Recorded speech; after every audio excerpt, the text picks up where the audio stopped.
received.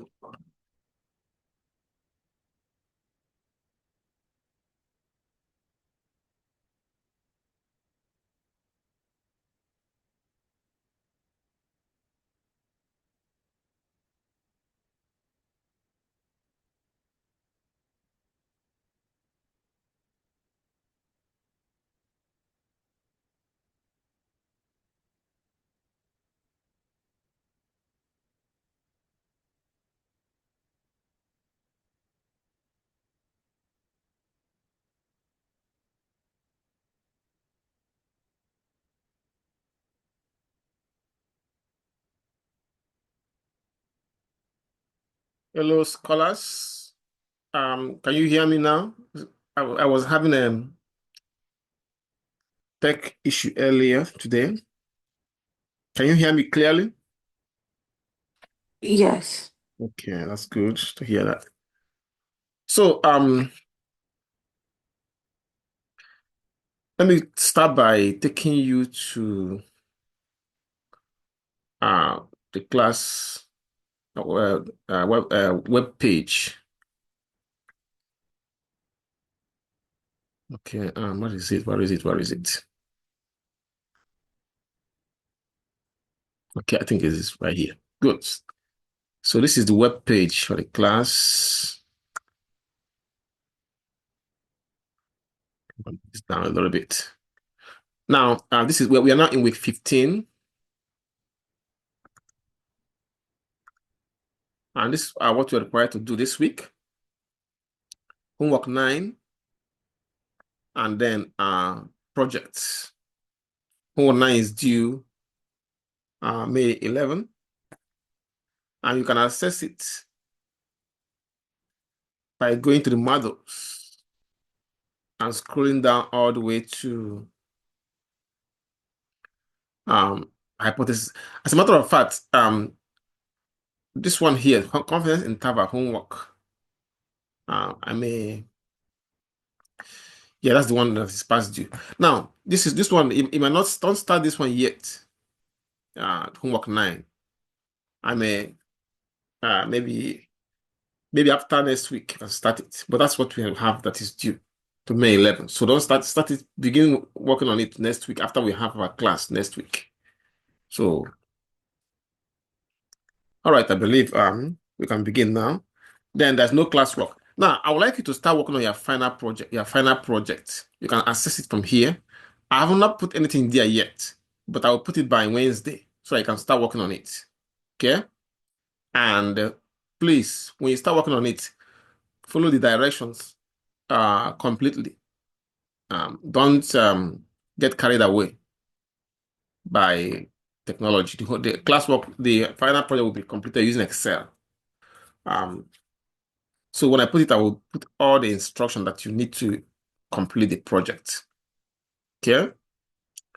Now, we are still on competence interval. When we finish it tonight, I will introduce you to this topic, which is test of hypothesis. Okay? Having said that, we can start from where we stopped last week. So you can see we are on confidence interval for the mean. We are still there, and our focus today will be on small samples. When we say small samples, we are referring to a situation where the sample size is less than or equal to 30. So in this, the one we are focusing on today, the standard deviation is unknown, but the sample size is also small. When I say the standard deviation, I'm referring to the population standard deviation is low, is unknown, and the sample size is small. For that kind of distribution, we make use of what we call, in that situation, we make use of student t distribution to table. But for this class, we're using Excel to find, to get our critical value. So we use Excel for that.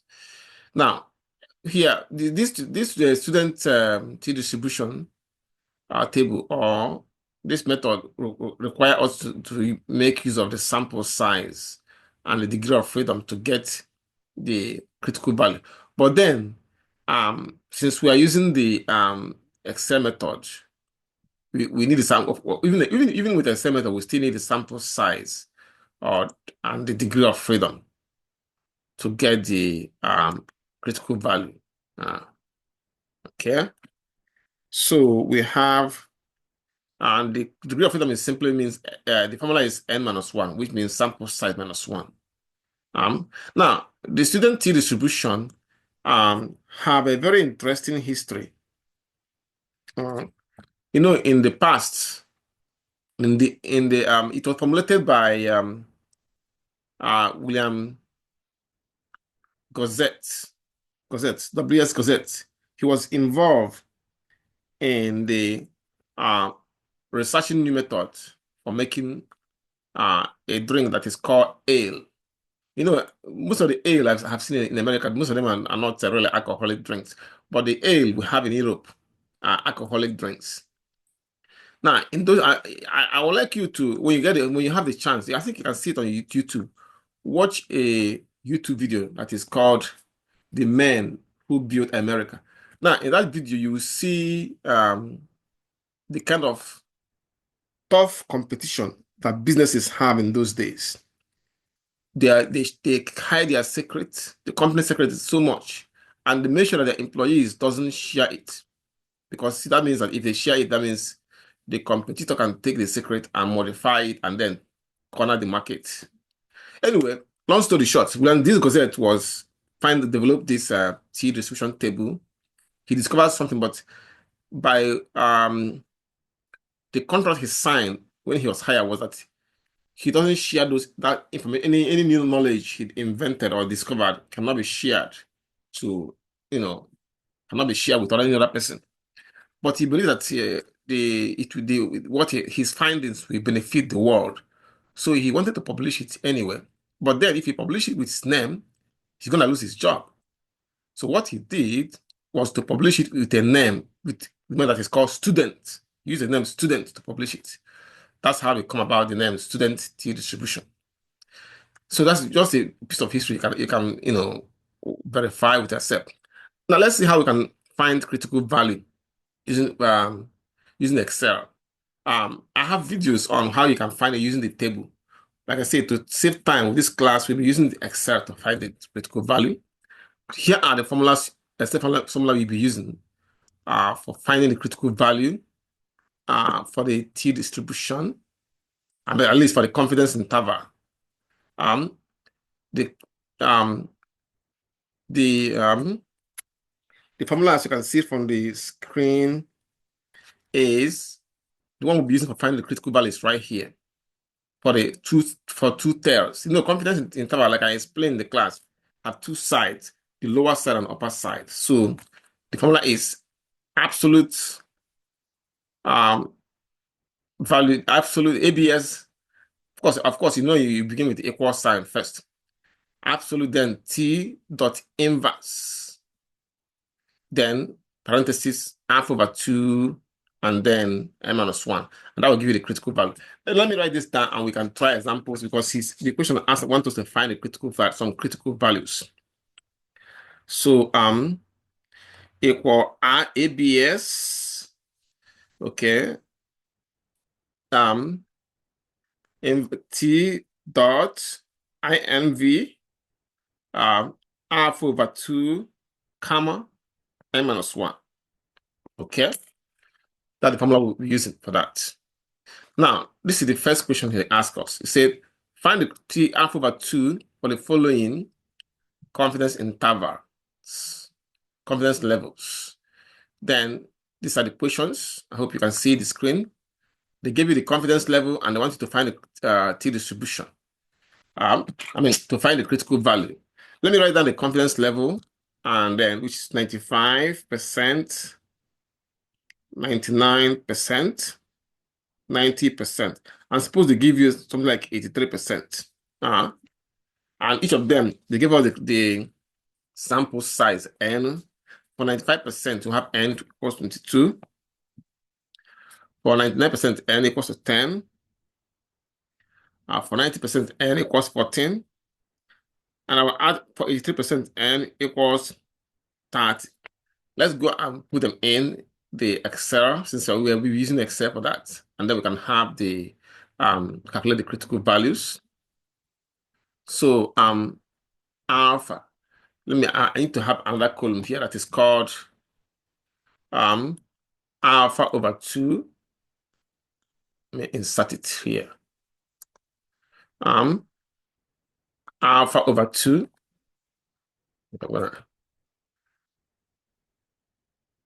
With alpha over 2. Okay. Yeah, that's good. So have alpha over 2. I say you have to be very specific. Alpha over 2. Why alpha over 2? Because remember, confidence interval have two sides, lower interval, upper interval. So numbers, the confidence level we are giving include the following 90%,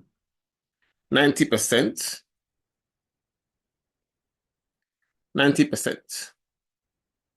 Okay. We got also giving 9%. Okay. Then we are giving 95%. And we are giving 83%.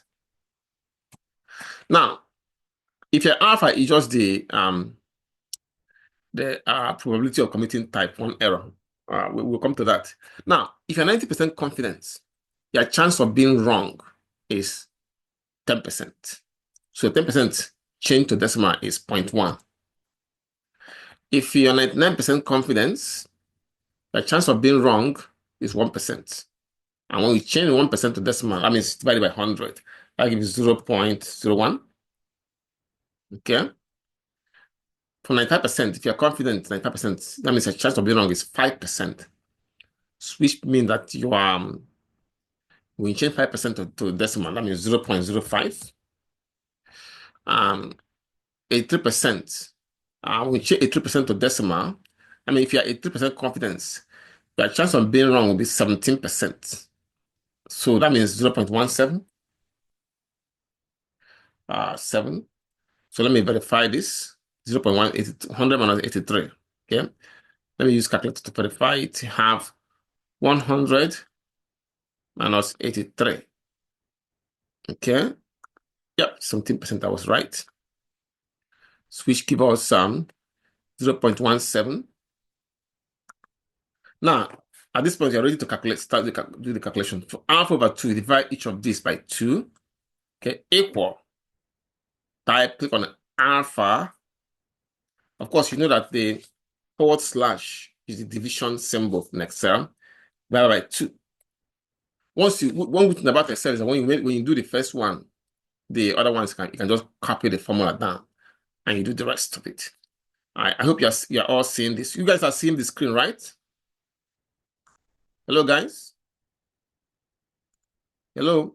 Can you see the screen, guys?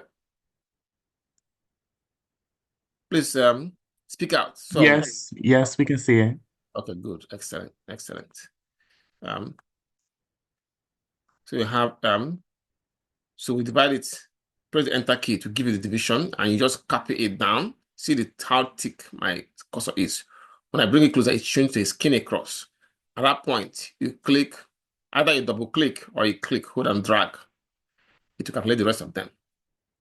At this point, we can now calculate the we are told that the sample size. If you look at that question, we are given the sample size for 95% is 22, for 99% is 10, and for 90% is 14. So for 83%, I put 30 on that. So we can just go and type the sample size in there. For 95%, we are told that it is 22. For 90, we have 14. It will be given to you. For 99, you have 10. And for 83, I put 30 there. Okay. Now we have n minus 1 means sample size minus 1. which means put equal sign, put 14 minus 1. Then you can press the enter key. Then, of course, copy the formula down. Good. So at this point, you're ready to calculate the critical value. Remember, I'm going to put the formula in a text box clearly here for you so you can see it, what the formula is. I'm going to put it right here. Okay. Formula is, again, equal sign ABS, absolute value, then T dot inverse, under parentheses, they have alpha over 2. I'm going to copy this here. Alpha over 2, okay, comma, then n minus 1. N minus 1. Close the parentheses. So let me make it bigger so you can see it clearly. And I'm going to make it 18. That's the formula right there. Okay. So let's do it. Let's do it. Let me see. Let me see something. No, we're not missing anything. Now we can now go and calculate the critical value for this. So you have this equal ABS. Okay. It pops up. See, it pops out right here. Double click. Then T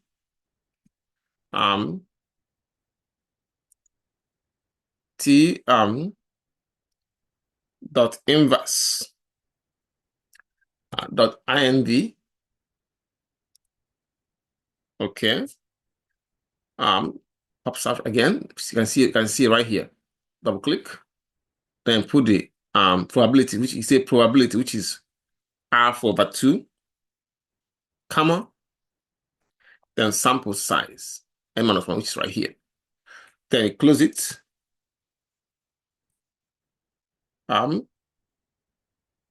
Okay.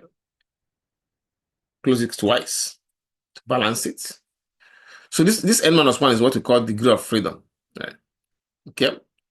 Now press the enter key. See, that's it right here. And then you can double click it to get the rest of them. Now usually it is 2 decimal places. So you can just make it 2 decimal place. Okay. That's what we need. Critical values.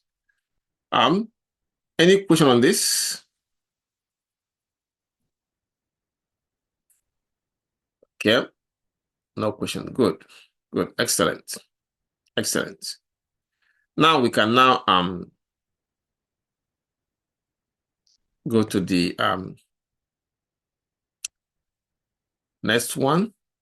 Since there's no question, we go to the back to the workbook. Now okay.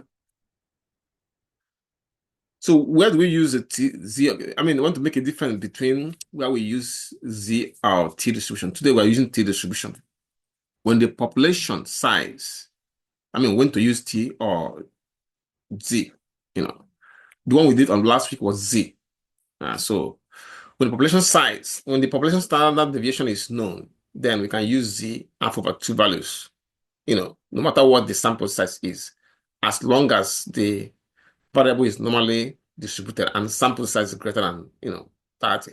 Now, when the standard deviation, that's the population standard deviation is unknown, like today, but the sample size is large, we can use sample standard deviation and say use Z alpha over 2. However, for today's case, in today's case, the population standard deviation, let me put it there, population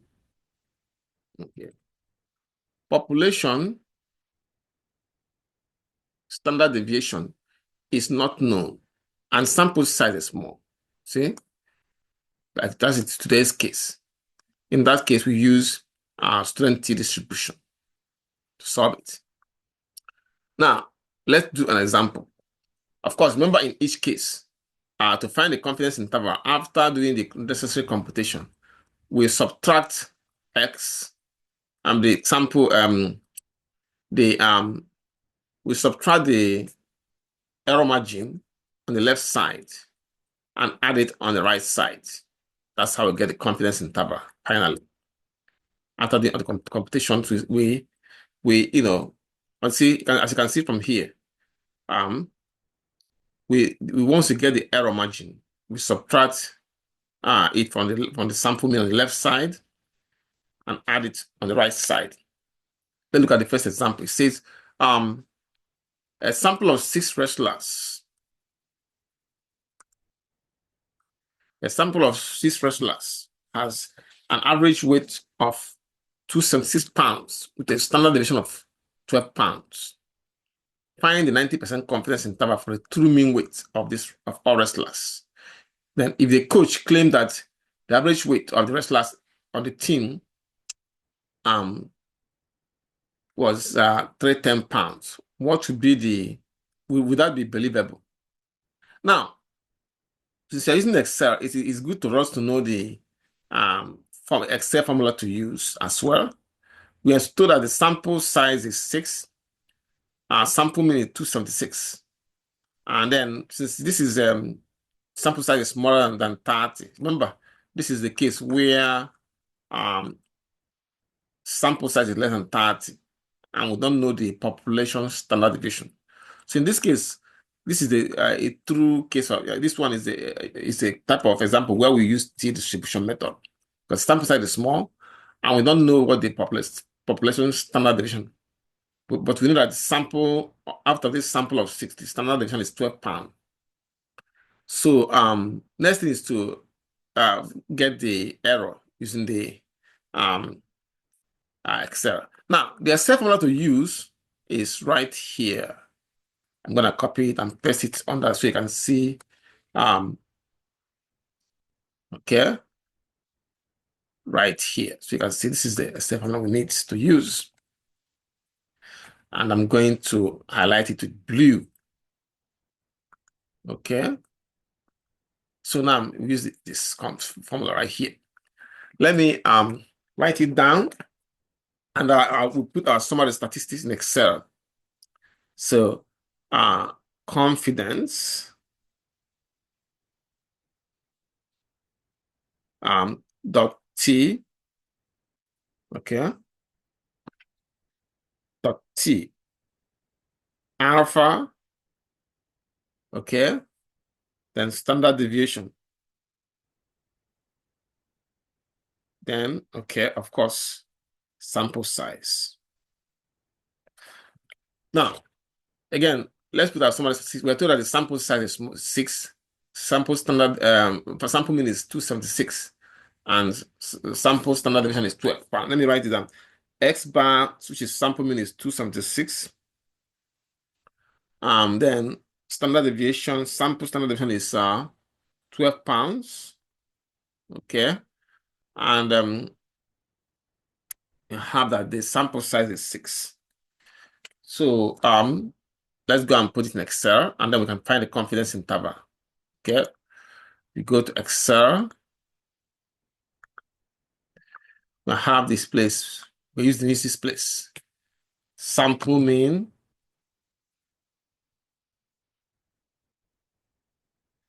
equals 276. Okay. Sample standard deviation.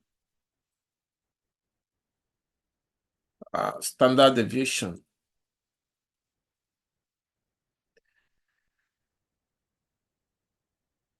Okay, is 12. Sample size. Okay. Sample size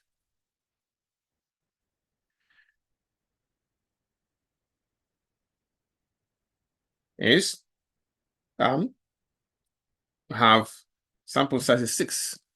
Now, confidence level they give us. Now, remember that they tell us to find what they ask us to find is the 90% confidence interval.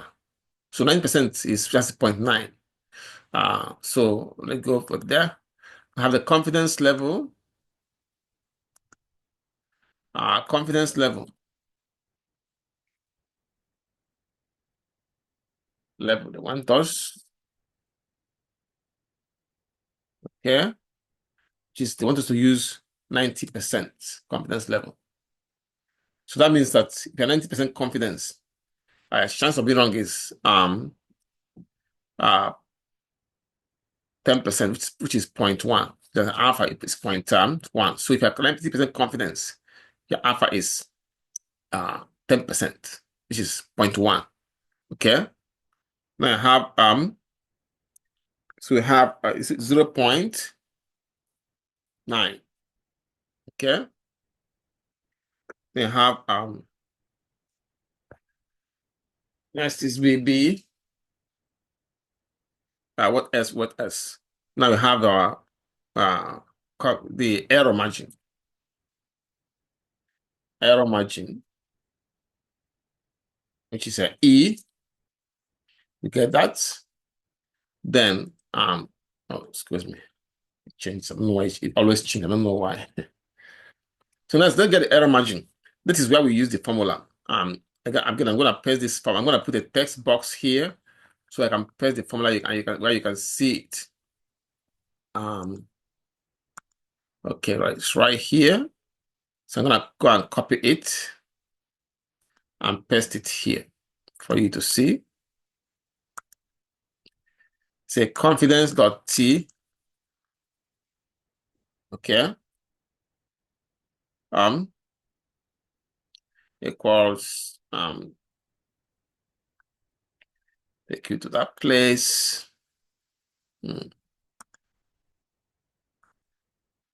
Right here. That's the formula. Okay. Make it big. Excuse me. I made it too big. Okay. Make it.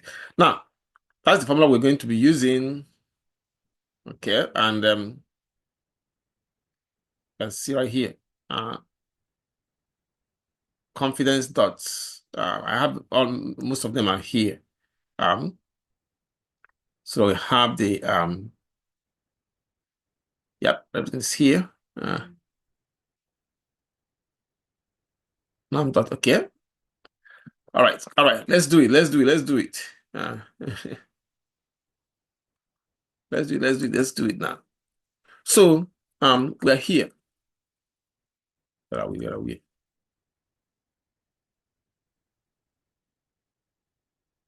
Yeah, that's where we are. So this is the question, original question. So now let's get the error margin now. Go there. So it starts confidence.t equals confidence that t, it pops out, double click. You say alpha. For alpha, we just do 1 minus this. Because like say, if you're 90% confidence, your chance of being wrong is 10%. 1 minus alpha, comma, then sample size. Standard deviation, which is 12, click on it, comma, and sample size is 6. Close the parenthesis, and then press the enter key. That's 9.87. Okay. Now, once you get the error margin, you can now get your confidence interval. Lower interval.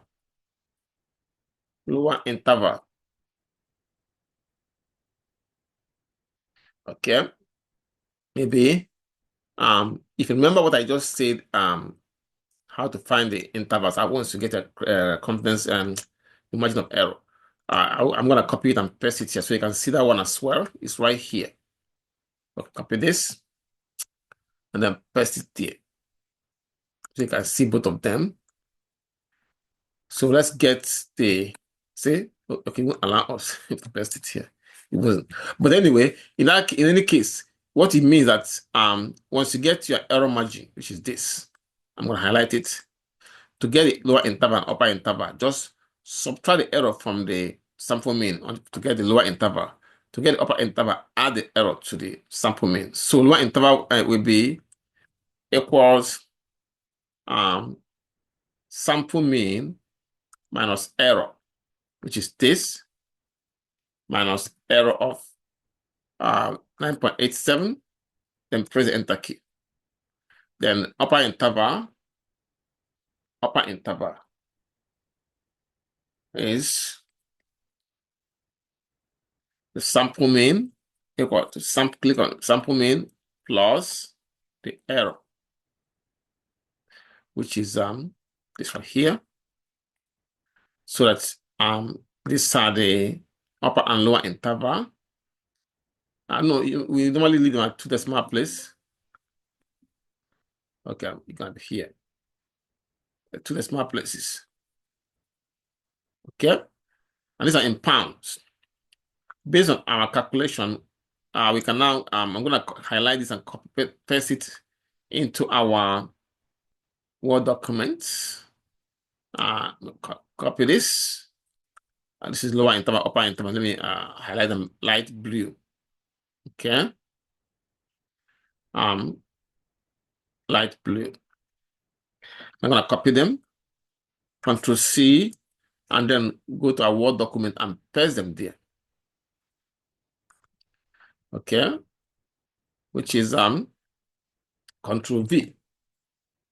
And I'm going to make it bigger and that. Okay, make it more big. Yep, that's better. Make them to have, you can see them right here. So you can see the lower interval 266.13 pounds, upper interval 285.87 pounds. Now, so how do you conclude it? When you're doing confidence interval, you're not finished until you conclude. Remember, this is part A. We can say with 95% confidence, with 90% confidence, that the average weight of all wrestlers is between 266 pounds and 285 pounds. You can see this right here. And you can see from the answer here. Okay. Any question on this? Any query? Okay. Since there's no question, we can answer part B. Part B says, if a coach claimed that the average weight of wrestlers on the team was 310 pounds, would that claim be believable? Your answer, of course, would be no. No, because 310 falls outside the interval. Because 310 pounds falls outside the interval, okay, of 266 pounds to 285 pounds. Okay, so 310 is fall outside that interval, so that's claim will not be believable. Okay, so that's how you do it. Excel make it faster for you. Any questions, guys? Okay. Now, since there's no question, we can go to the second question. Now, sometimes I will ask you the question in a different form, like this. Okay, let me move this down, down to where we have enough space for it. Yeah. So let me move it down to where we have enough room, and we'll solve this together now. It says the following data. Okay. The following data represents the sample of number of home fires started by candles in the past several years. So this one means 5,460 home fires and 5,900 and so on. And for how many years? The data set we have the 1, 2, 3, 4, 5, 6, 7 years. So find the 99% confidence interval for the mean number of home fires started by candle each year. Okay. Now, so unlike the other one, we saw where we are given the summary statistics. We are told that the sample size is 6, the sample mean is 276, and the sample standard deviation is 12 pounds. In this one, we are not given those. We are given the raw data. So that means we have to get the summary statistics by ourselves. Um, Before we do that, let me take a shot. I'll be back in a minute. Let me use the restroom real quick, and I'll be back and we'll continue. Okay? Are you hearing me, guys? Hello? Yes. Yeah, I'm gonna take it. Just run to the restroom. And I'll be right back. So we continue.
Okay, guys, I'm back. So, like I was saying, this one they did not give us the summary statistics. So we got to get the summary statistics by ourselves. So let me write this down. It says here, the following data sets represent the sample number of home fires started by candle in the past several years. 5,461, 460 in the first year, 5,900 home fires in the second year, and so on. I say find the 99% confidence interval for the mean number of home fires started by candle each year. Let's write down the number so that we can get the mean, the sample mean, sample standard deviation, and the rest of them. So I'm going to write this now down. 5,460, 5,900, 6090, 6310, 7160, 8440, 9930. So that means there are how many of them? 7 of them. 1, 2, 3, 4, 5, 6, 7. So let's go and put this in Excel. Okay. This is the home fire question. Home fire. Home fire, okay. Question. So you have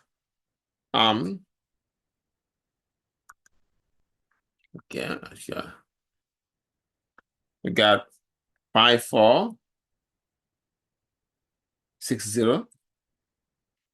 We got 5900. We got 6090. We got 6310. We got 7160. We got 8440. We got 9930. Now with this, to find the confidence interval, as just like before, we need the sample mean, sample standard. So I'm going to copy this part here. Okay. Now remember, this is Excel. So once you do the first time, you can just copy the formula and just change the numbers. That's what you need to do. So I'm going to copy the whole thing and paste it here. Control V. Then, as I calculate the numbers, the mean, all these things, I want you to watch this place. It will be recalculating the confidence interval for us as we do it. So now, first is to find the sample mean. Sample mean, see, the mean of this. We have mean equal average.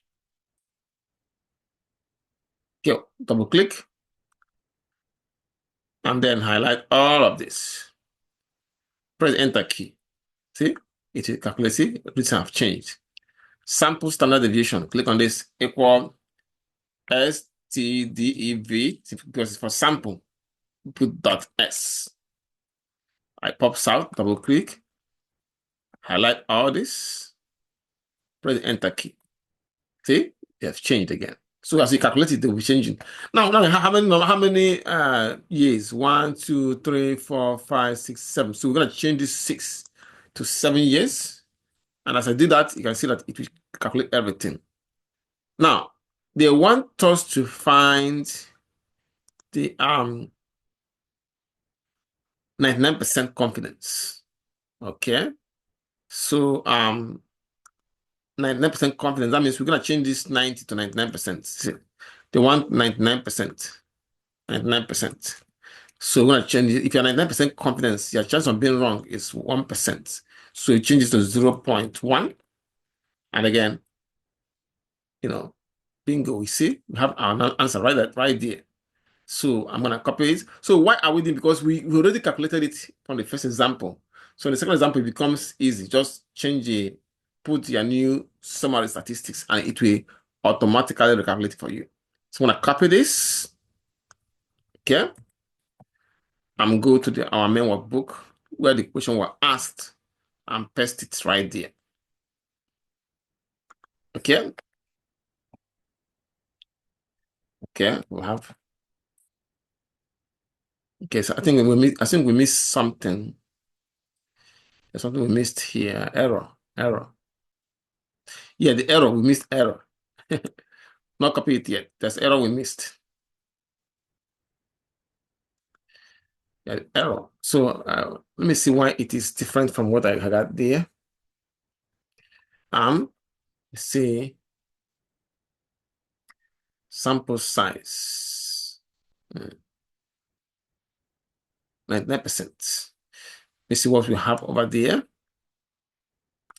We got there's something we missed. Yeah, 99% between 4,000. Okay. Let me see what went wrong. Okay, let's calculate. Let us recalculate the error margin. Okay.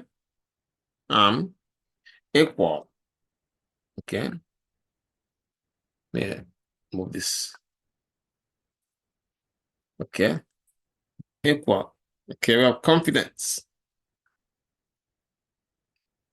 Uh, dot T. Okay. Okay. Alpha. Comma. Standard deviation. Comma. Then sample size. Okay. So oh, I know why. I wrote 0.1. It's supposed to be 0.01. Yeah. Because if you have 99% confidence, your chance of being wrong is 1%, which is 0.01. See? It's now corrected itself. I just copy this and I'll go over there and paste it. Okay. So I got right here. I'll make it bigger. All right, so make it bigger. And then like this. I'm gonna highlight everything. Make it 18. You can see the confidence interval. This is lower interval, 4,784 0.99, and the upper interval 9,297.87. Now, our conclusion is this: we can say with 99% confidence that on average between 4,785 to 9,297 home fires were started by candles each year. Does anybody have a question in what we did so far? Any question, guys? No questions. Good, good.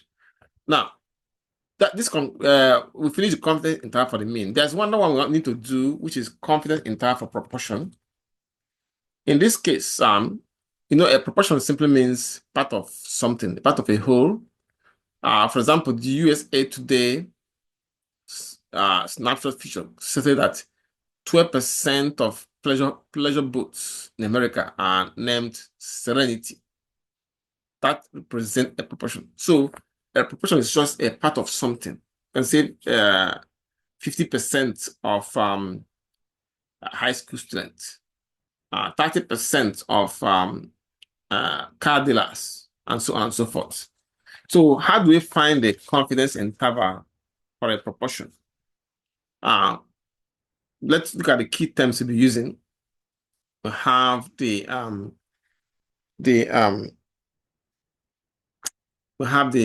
p hat, which is sample proportion, and the p population proportion.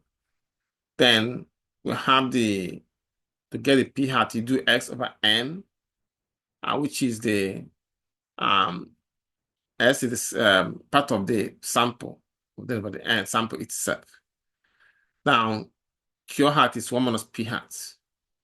Then you get the error margin using this formula here, and then plug it into this to get the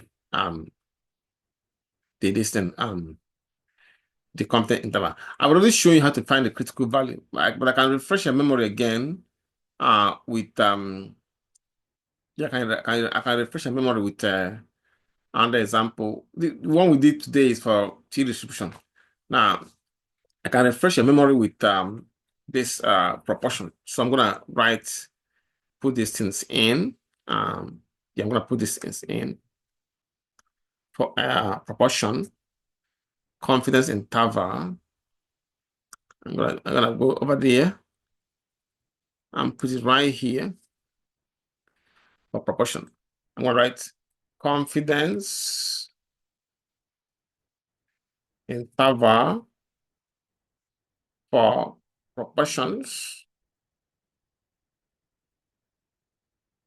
Okay. I'm going to put right here. So confidence level is right here. Level. Then alpha. Alpha. I'm just gonna get this from here. Alpha will be this. I'm just gonna copy it. Okay. Put it right here. Alpha. Then alpha over 2. I'm gonna just copy this here. Alpha over 2. Okay. Next is the critical value. I'll copy the critical value from here. So I'm putting it right here. So I'm going to I'm going to make this. Okay.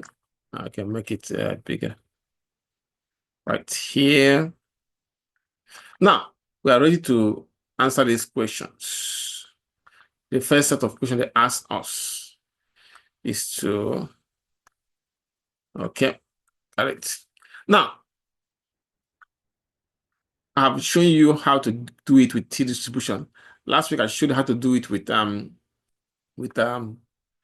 z-distribution, because the same formula we use finding the confidence critical value for confidence interval is this. And the formula, I'm going to use the formula right here, norm dot this. Okay. All right, let me see. Yep, that's what we're going to use. Now, I'm going to put the formula on by the side, and then we look at the question they ask us there to then put this formula right here. Okay. The text box. Okay, here. Make it bigger. 18 should be good enough. Okay. I think we're ready. Now the question says, remember we are under confidence interval for proportion. Okay. Right here, well, that's where we are.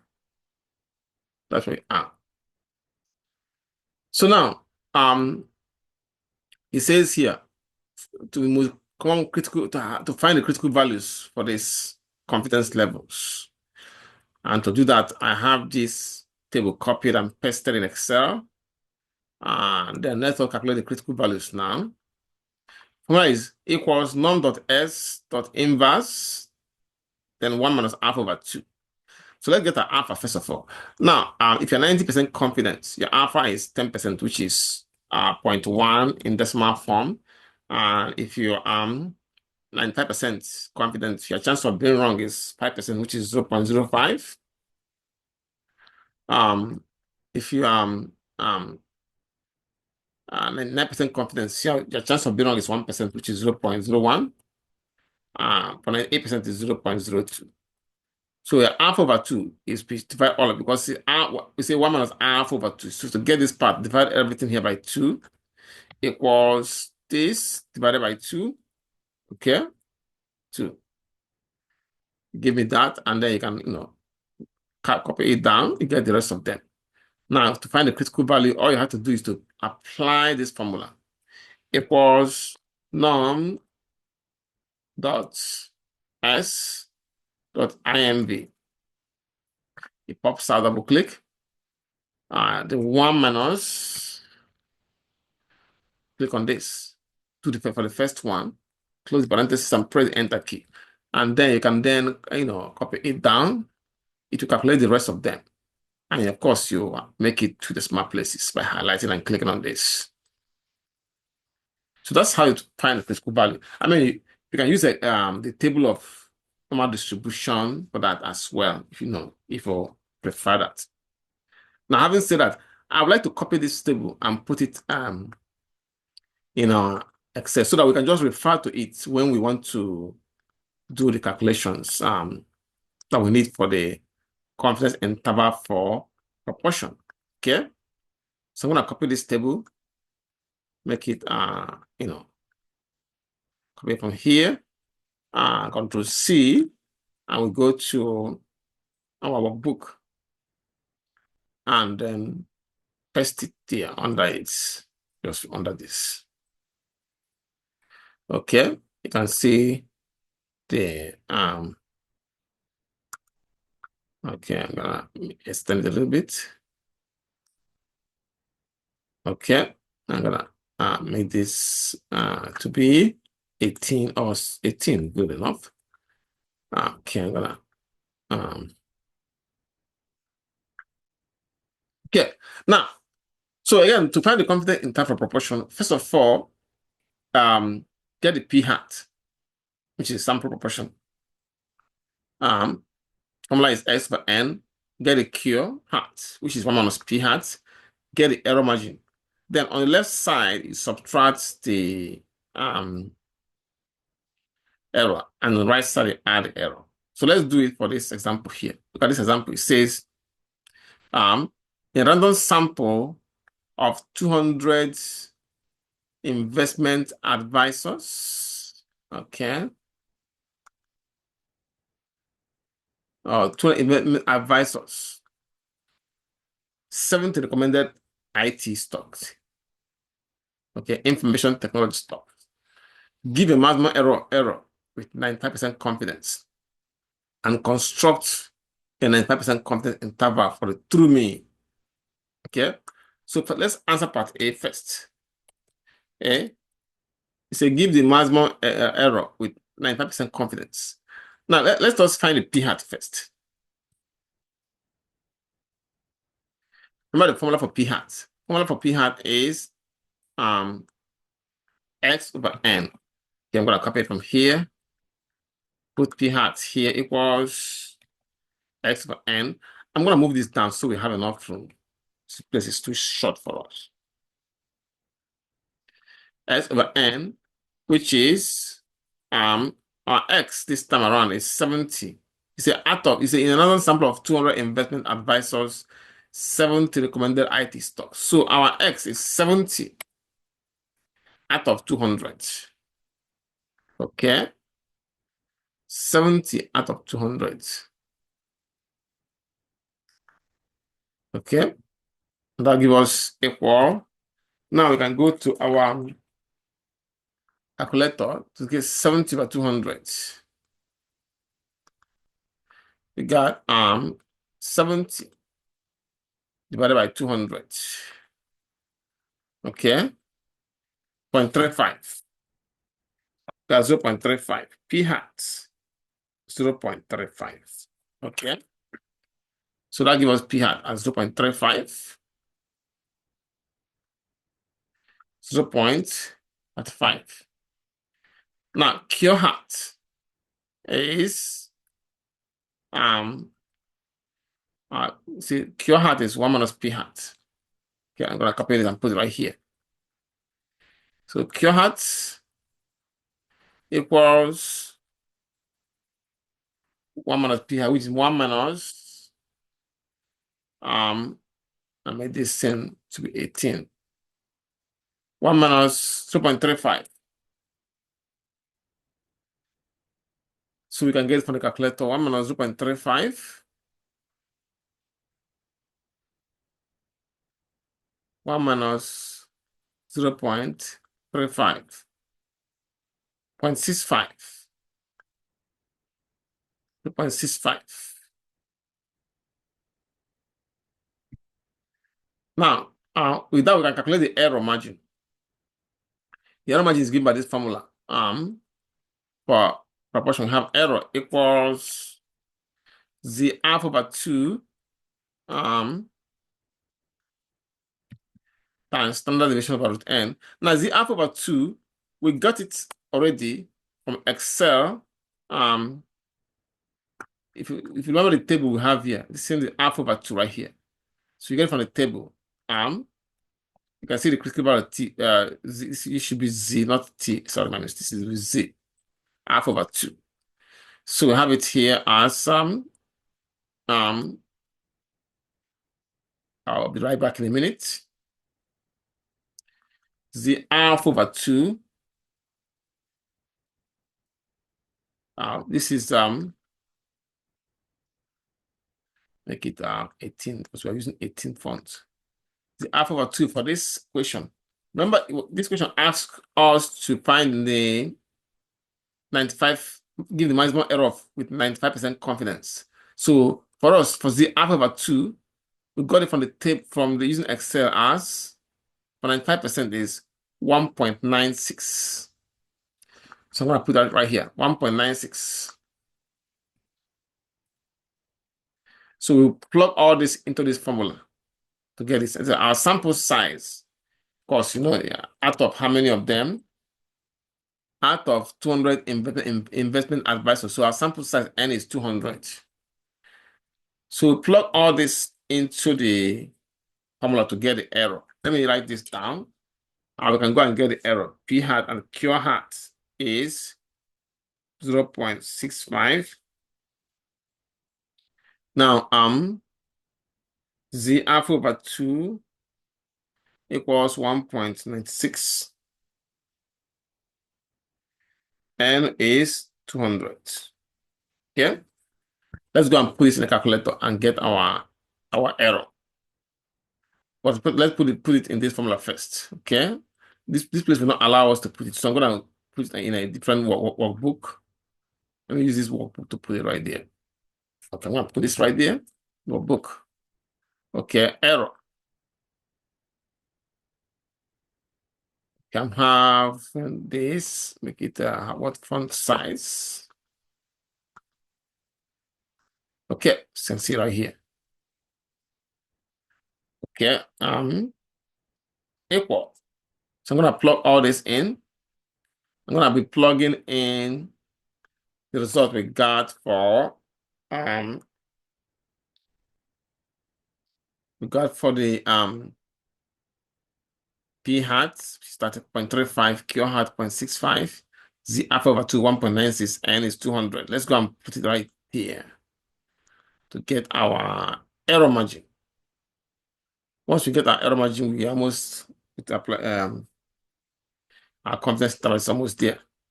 So I'm going to highlight this, make it put the square root of that. Okay, P hat is 0.35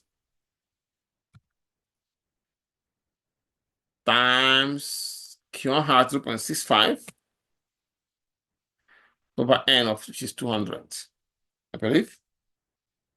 And Z alpha over 2, we get it as 1.96. 1.96 times this. Okay, equal. Let me write this down and go and put it in Excel. Error equals Z alpha over 2 times error equals 1.96 times square root of 0.35 times 0.65 over 200. Let's go and put it on the calculator. Okay. So you have 1.96 times it's okay times square root of 0.36 35 sorry 35. Okay, times 0.65 over 200, 0.066 rounded, 0.066. So that's our error margin. I'm going to copy this and paste it into our workbook.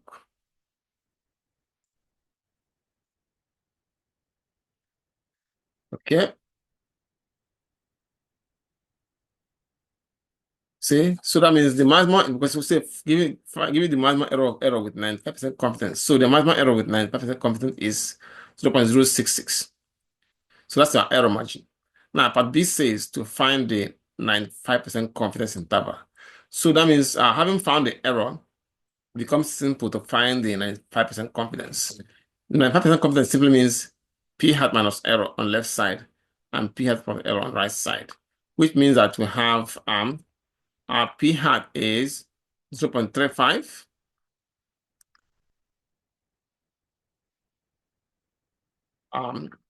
Is less than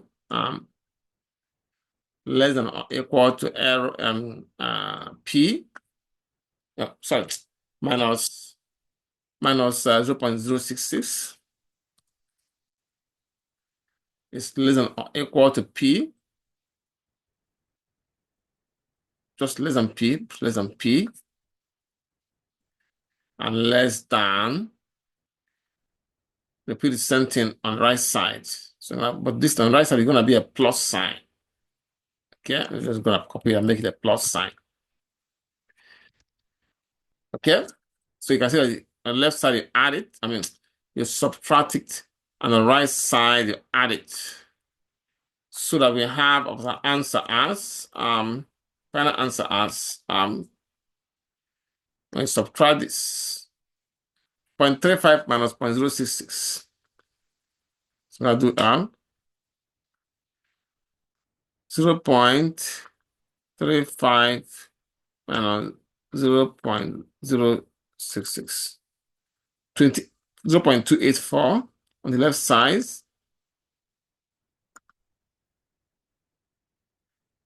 0.284 on this side, 284. On the right side, you add it. On the right side, you add it. Let's add it on the right side. On the right side, I put plus on that, so minus 0.416.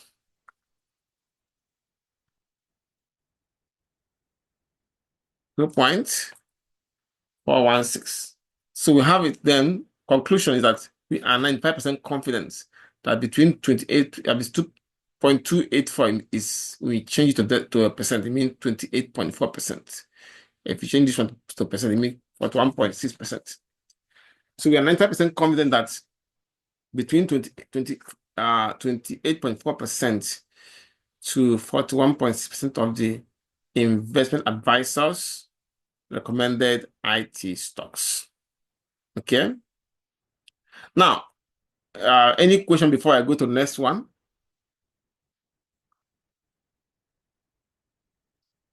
Okay, good. So no question. Now, the one they gave us, one we just solved, they give us, they didn't give us the p hat itself. So they give us the sample size and the amount that the experts. So we have used it to calculate our p hat and then go through this. Now, if you're giving an example where the p hat is already given, like if they said it in percent, like this one here, they said it in percent. Say that a survey of 200,000 boat owners found that 12% of the player boat were named Serenity. In this case, your p hat. You don't need to start doing this S over N, and because p hat is given to you as a percent already. So in that case, all you have to do is to find change this to p hat to decimal. So in that case, like I said, in that case, our p hat will be allow us to use this. Let me see. It become disabled for some reason. Yeah. This one is not like, well, let me see what is going on. Why is it like that?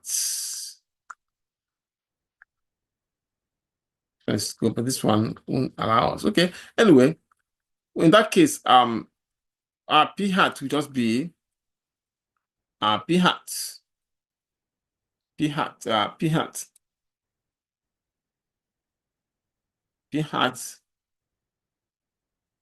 will just be 12%,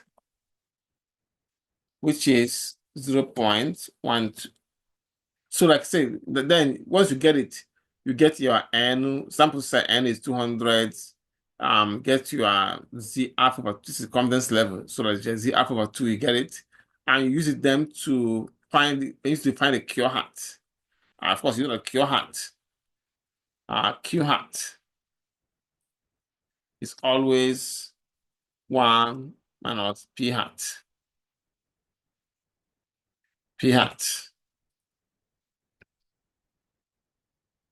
which is 1 minus 0.12, and that will give us 1 minus 0.12. 1 minus 0.88. 0.88. So once you get these two, just like the other one, if you use the same thing, see, here it is given to you, you just subtract. But another one with G, it wasn't given to us. We have to go through X over N to get it. So once if you have this one that where it is given to you in percent, just put P hat, get the Q hat, then follow the same method we use on the other one to get your error. That means after this step, then you follow this section here to get your error. And then find the subtract on the left side to get the lower interval and on the right side to get the upper interval. And that is how to do it. So let me show you how to calculate the sample size for proportion. To calculate the sample size for proportion, we use this formula here, P hat times Q hat times error times Z alpha over 2 times over error squared. Let's apply it to this example here. Say that a researcher wishes to estimate with 90% confidence the proportion of people who owns home computers. A previous study showed that 40% of those interviewed has a home computer at home. Has a computer at home. He says the researcher wishes to be accurate within 2% of the true proportion. Say find the sample size that is necessary. Again, I'm here. For some reason, this will not allow you to put the p hat, so I'm going to type it in like a p hat. Here we say that a previous study showed that 90%, 40% of those interviewed has a computer at home. So our p hat become p hat becomes 40%, which is 0.4. Okay, maybe some 18.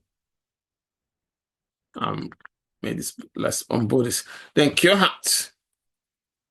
Remember, I'm typing it because it won't allow us, for some reason, it won't allow us to the equation part of it becomes disabled. I don't know why.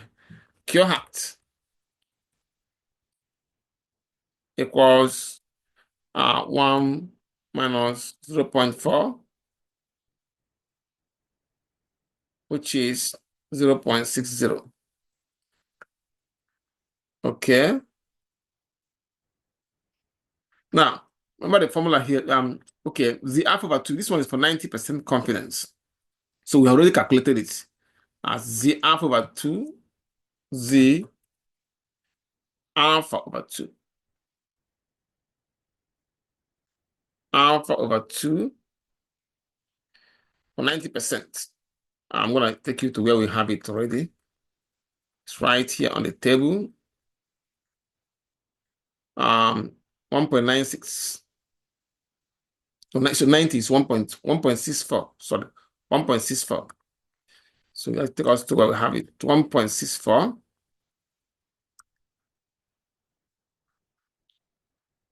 1.64. 1.64.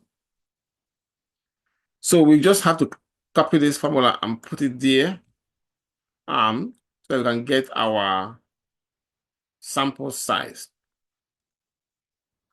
Remember, it says they want to error. They will say that they want to be accurate within 2%, which means let me move this down so we can have enough. We don't have enough room here for this. I can move the other ones down so that our error E will be so if you're gonna be make a mistake, it's gonna we should be accurate within 2%. That's the error margin. Not the error margin. Well, that's the error margin because it is, so which is 0.02. Now all you have to do now is to plug it into this formula and get our answer. Remember, this P hat is for this one, P hat, and this Q hat is for this one here. So when we write all these numbers down, we can go and get our sample size. P hat is 0.4. Q hat is 0.60. Z alpha over 2 is 1.64.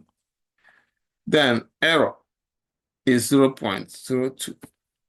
So we can just go and put this in the other workbook, so we can put the numbers in and then go to the calculator and get it out. I'll put right here. Okay. I'm gonna make this to be 18. Okay.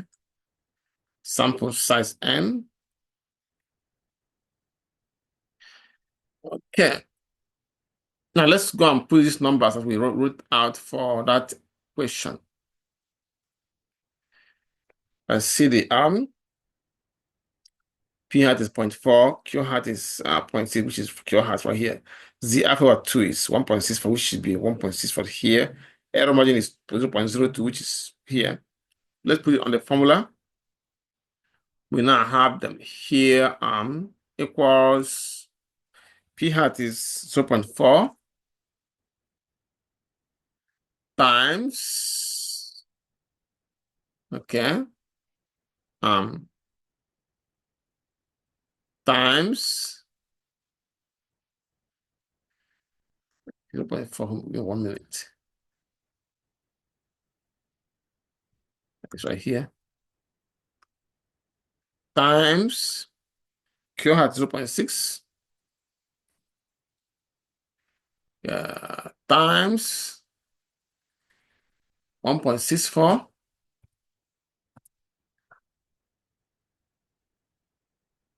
Oh, times, this will be in parentheses. Okay, but it's gonna be raised to the power 2. Okay, times 1.64 over 0.02 squared equal. And bold it. Make it 16. Okay, after. Now let's put this in calculator. Let me write this down. 0.4 times 0.6 times 1.64 over 0.02 raised to the power 2. Okay, let's go and put it in the calculator, see what it gave us.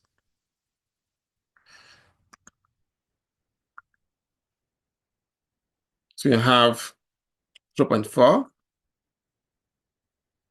times 0.6 times 1.64 over 0.02 squared. I got 16,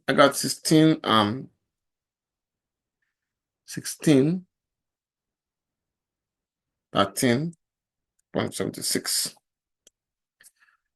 Okay.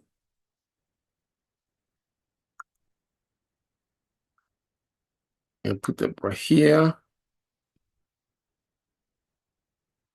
So I got 16. Let me make sure I didn't make any mistake on that. Yep, 1.64. Yeah.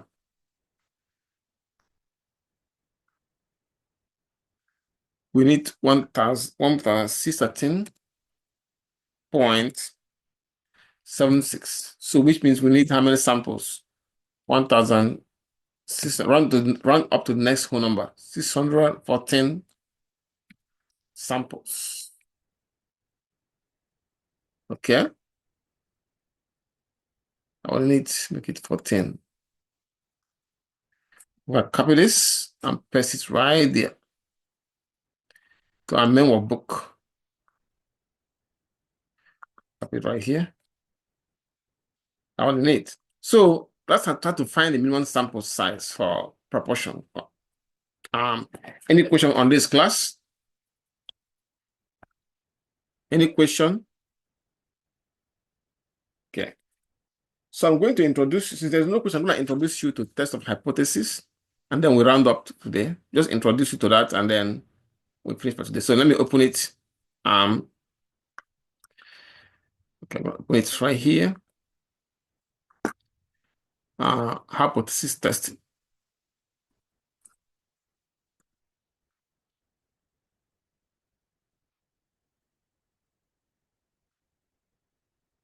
So now, hypothesis testing. Now, in general, a statistical hypothesis is a claim about a population parameter. So that claim might be true or not, it might be true or false. But in hypothesis testing, the researchers will do the following. They define the population of interest. We call it the target population.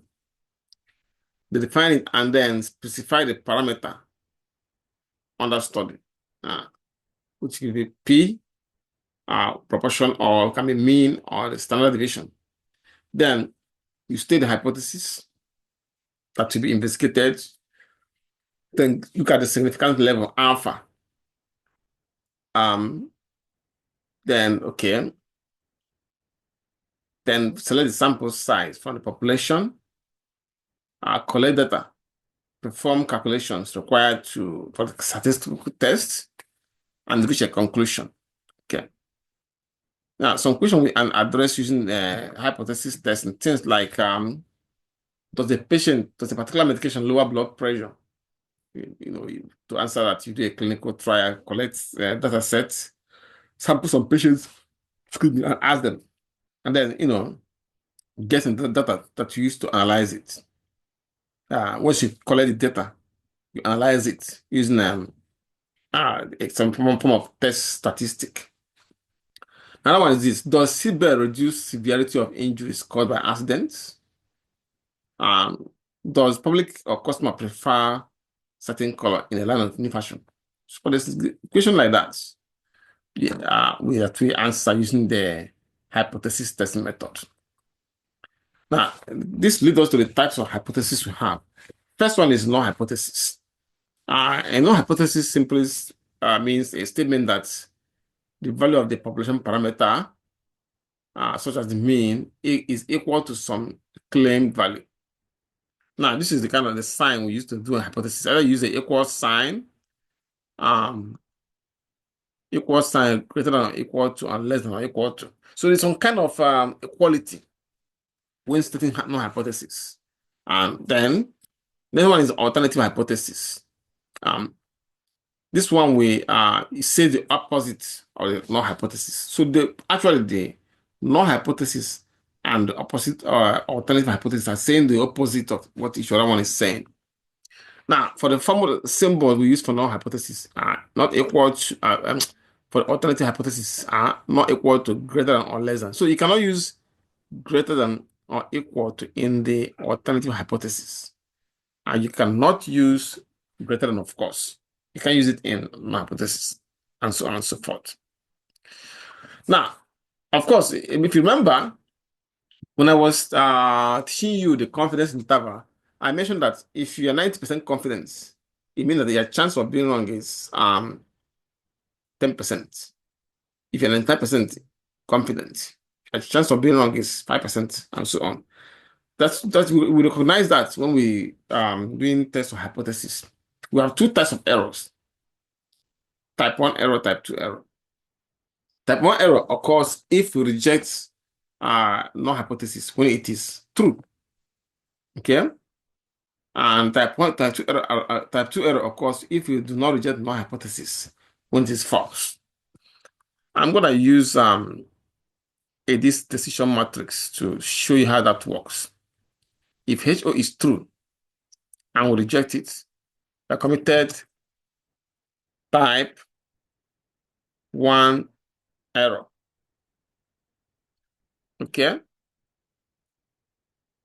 Now, if it's false and we rejected it, then we made a correct decision. Decision. Okay?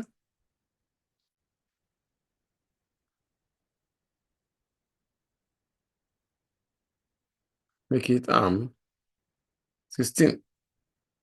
Now, if HO is true and we do not reject it, we made a correct decision.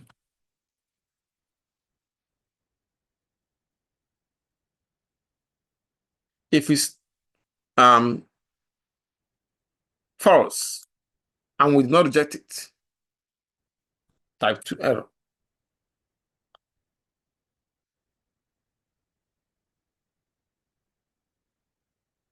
So if it's true and we did not reject it, we made a correct decision. So we can see how it works. I'm gonna use a real life scenario to explain it. Look at this situation. I'm gonna use the legal system. Hypothesis testing for. I'm gonna use a jury trial specifically. Jury trial. I don't know how many of you have gone to jury duty before, but what I'm gonna explain here is tell you how type 1 error, how we can figure out get it. You know, in our criminal legal in the criminal system, or how the criminal justice system, let me put it that way. Let me just bring it home better. We have seen some people who were sent to jail based on witness testimonies, only to find out that actually they were innocent of the crime.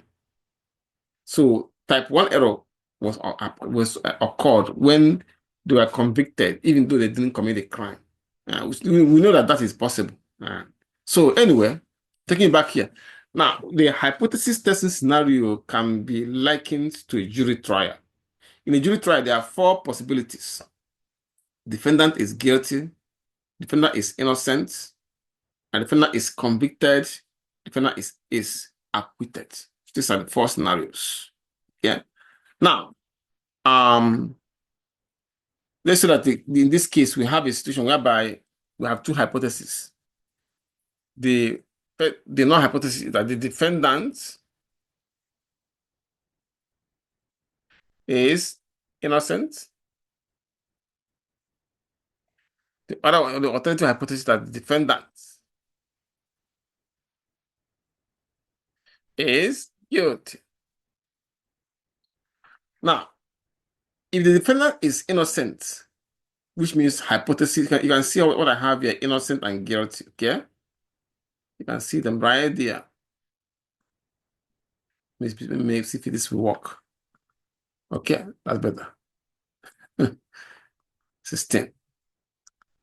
Now, if the defendant is innocent, which means hypothesis HO is true, and we reject it, reject HO, that means convict. We have committed type 1 error.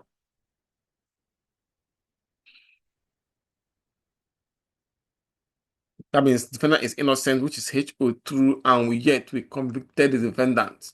That's type 1 error right there. But if the defendant is guilty, and then we convicted the defendant, that means we rejected HO, we made a correct decision.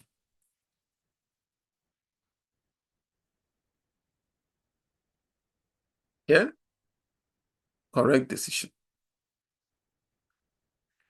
Now, if the defendant is innocent, which means HO is true, and we acquit the defendant. That means we let the defendant go. That means we do not reject HO. We made the correct decision.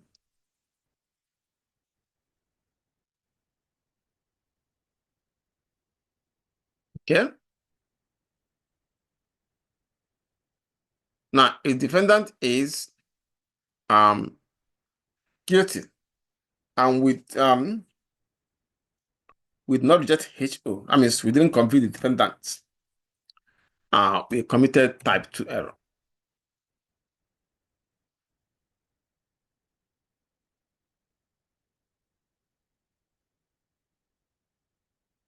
Okay.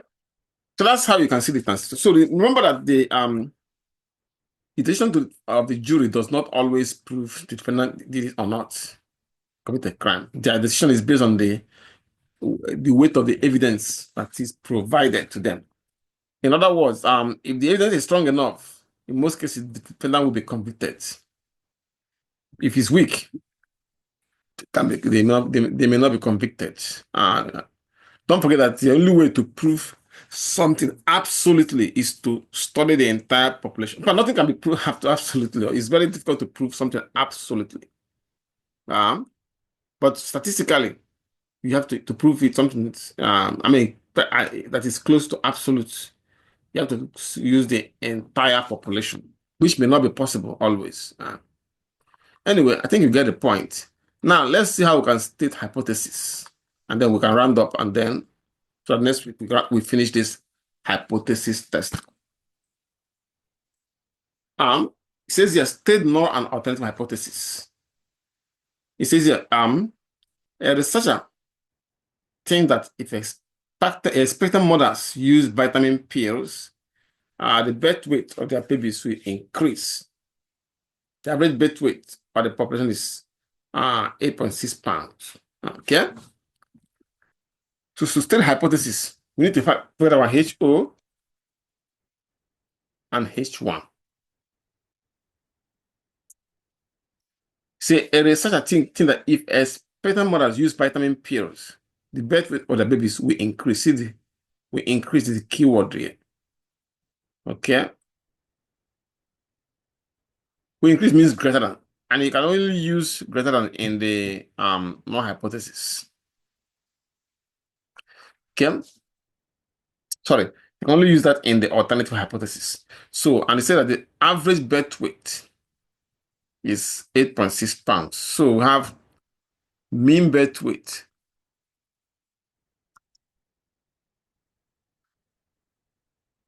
is greater than, we say we increase, that means greater than 8.6 pounds.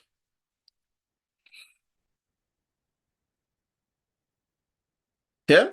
Now, like you know that no hypothesis always says something that is opposite of alternative. This one will be, some people might tempted to say mean is less than 8.6 pounds, but we cannot use less than symbol in the null hypothesis. We can only use less than or equal to, which is this one here. 8.6 pounds. That's it. You have stated the hypothesis. Okay. Any question on this, guys? Any question? Okay. Let's try another one. It says here, an engineer claimed that the mean number of defects can be decreased in a manufacturing process for compact disc by using robots instead of human beings for certain tasks. The mean number of defective discs per thousand is 18. Okay. Okay, we have our HO, H1.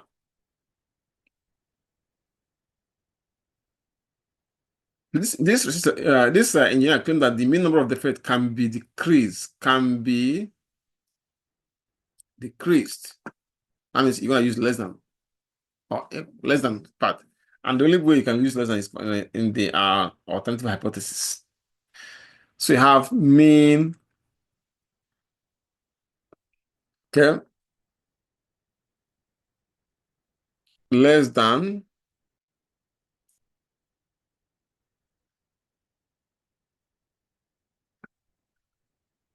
18. Remember, this is our claim. This is the claim he was making. Claim. In the first one I did, this guy was claiming that the best weight of base will increase. That's the claim right there. The claim right there. That it will increase. Here, our claim is right here. That it will decrease. Alternative say the mean or non hypothesis say the opposite. So you have mean not greater than, but this time because you can only use greater than or equal to in the non hypothesis. So I'm going to use greater than or equal to 18. Okay. So that's how you state hypothesis. Sometimes it might ask you in a different form. Like here, it says a psychologist feel that playing soft music during a test will change the result of the test. The psychologist is not sure whether the grade will be higher or lower. In the past, the mean score was some three. So again, you have your HO and H1.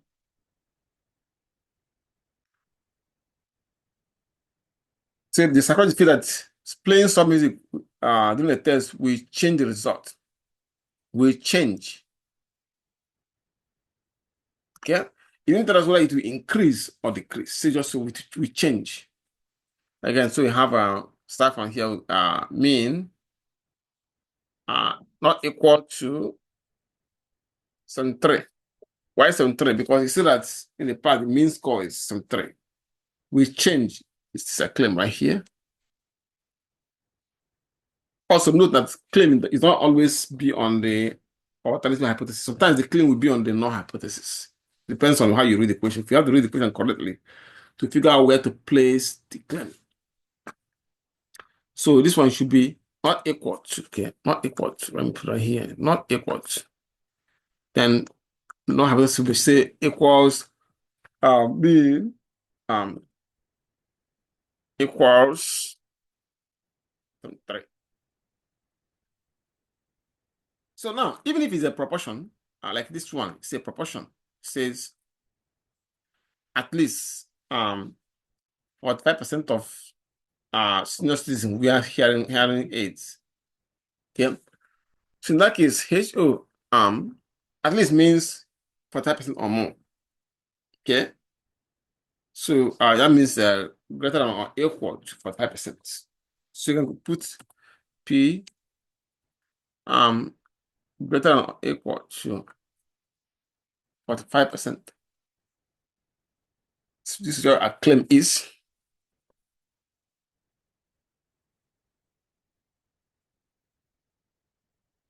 Then this one is P less than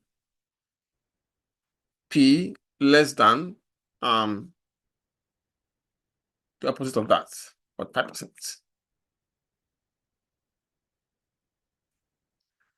So that's how you say hypothesis. Now, when we come back next week, we'll start working on how to test hypothesis. Okay? Any question before we leave, guys? Any question before we leave, guys? No. Okay, and then I will see you guys next week. Remember, next week class will also be a remote class. And next week will be our last class for the semester. So just like before, I will provide the link where you can where you used to join the class next week. And we go from there. Who has this name? iPhone. What's the name? iPhone. I think it might be me. What's your name? Clark Jones. Clark Jones. I think I marked you already. Oh, It's gonna be somebody else. Whose name is iPhone? Okay. Nobody wanna talk. Anyway, I see you guys next week then. Okay. You guys have a nice week. Should we still send you the 5 assignments we want to make up? If you have 70% score in attendance, yes, you can send it today. All right, thank you. You're welcome. So, guys, I see you guys next week then. Have a nice day.